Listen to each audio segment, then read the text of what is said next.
Olá, meus queridos alunos do nono ano. Chegamos a mais um módulo 105.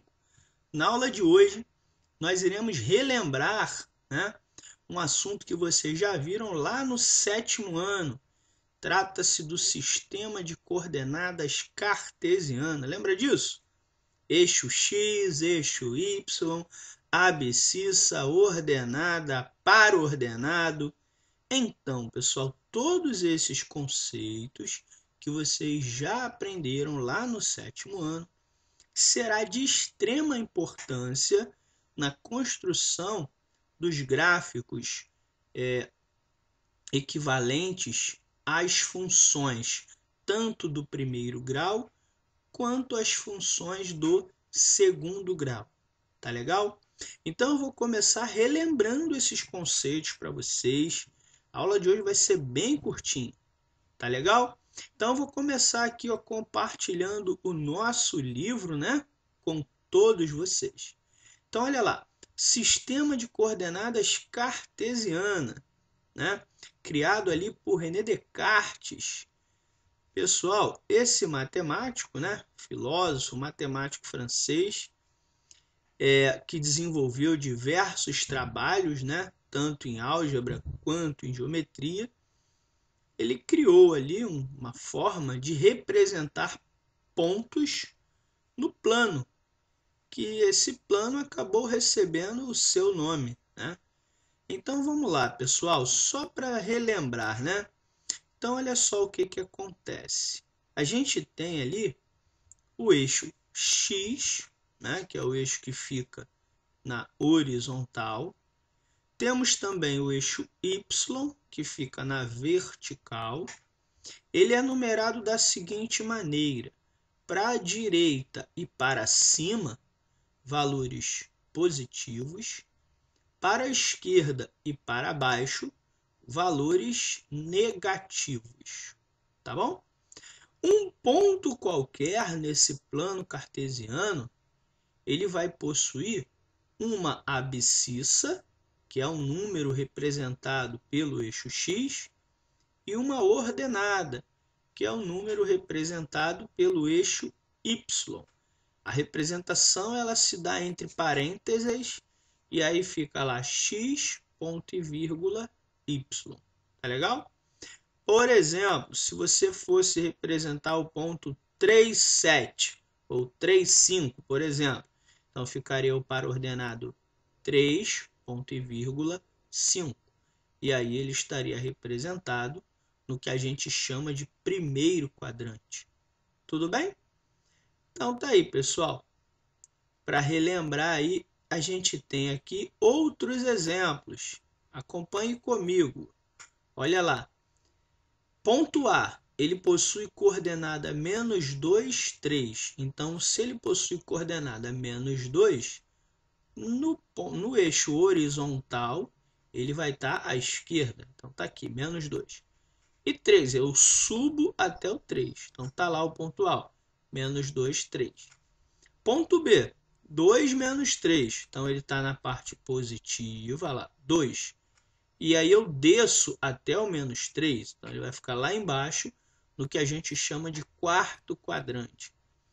A contagem dos quadrantes se dá da seguinte maneira: primeiro quadrante, onde está ali o mouse; segundo quadrante, no sentido anti-horário, onde está o ponto A; terceiro quadrante, onde está o ponto D de dado; quarto quadrante, onde está o ponto B de bola. O ponto C, por exemplo, ponto 2, 3, ele está exatamente no primeiro quadrante. E o ponto D, menos 2, menos 3, ele está no terceiro quadrante. Tudo bem? E aí a gente ainda tem o ponto E, que é o ponto de coordenada 0,5, ou seja, ele está em cima do eixo X, porque X é 0, e aí ele está aqui em cima, ele está em cima do eixo Y, porque o X é 0, e ele está marcando ali 5 de altura. Então ele vai subir até o 5 e vai ficar lá em cima. Lá em cima está o ponto E. E aqui embaixo a gente tem o ponto F, que é o inverso. Olha lá, 5 para x, então ele está lá marcado no 5, e no 0. No 0 significa que se o y é 0, eu costumo dizer assim, ele não tem altura e nem profundidade. Portanto, ele está exatamente em cima do eixo x. Tá legal? Então, o ponto 5, 0 está representado lá pela letrinha F. Foi? Então, tá aí. Pessoal, algumas observações importantes a respeito da marcação de pontos. Primeira observação. A reta horizontal é chamada de eixo das abscissas. Esses nomes vocês já aprenderam no 7º ano, mas vale a pena recordar, né?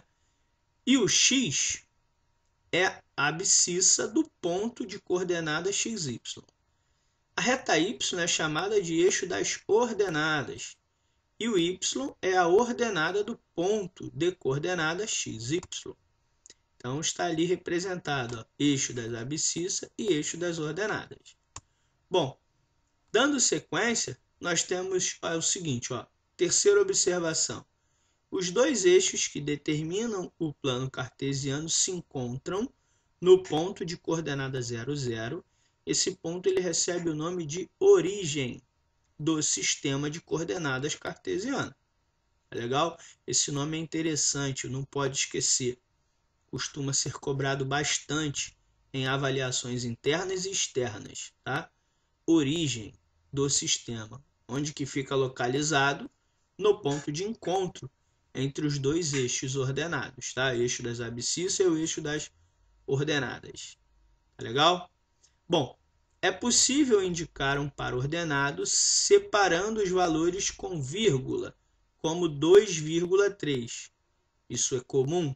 É comum, pode ser. Entretanto, nos casos em que temos números decimais, pode haver certa confusão sobre qual é a abscissa e qual é a ordenada. Nesse sentido, é comum o uso de ponto e vírgula. Então, está aqui, 2,5 seria o elemento do eixo x e 3,8 o elemento do eixo y. Por isso que costuma-se utilizar o símbolo, né, ponto e vírgula. Tá legal? Pessoal, eu disse que essa aula seria bem curtinha, viu? O que a gente fez hoje? Só para recapitular.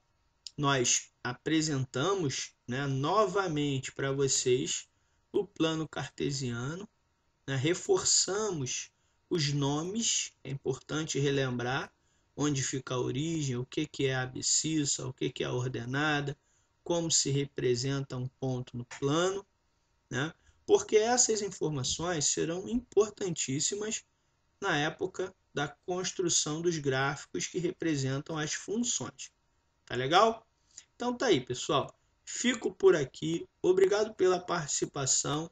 Aguardo vocês em nossa próxima aula. Não esqueçam de fazer os exercícios propostos. Tchau, tchau, pessoal. Valeu!